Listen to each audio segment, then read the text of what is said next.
Alright, here we are. Here's our diff. We got the rear bracket for the cross member bolted to it.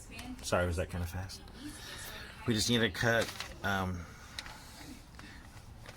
next day on it. We're going to cut this out to clear this part of the diff. This needs to be, some people just bang it out, so I'm going to cut it, trim it, and we'll make a new plate that goes in there.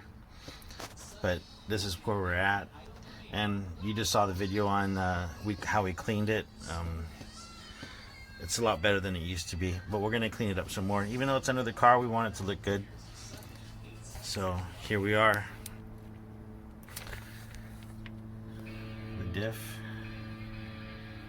We'll see what we're going to do with that breather. We might make it a little bit better than that, or do something. Looks funny just hanging there, even though it's going to be under the car also. And we'll probably go pick up some bolts tomorrow for this. Large bolts. I think they're 150.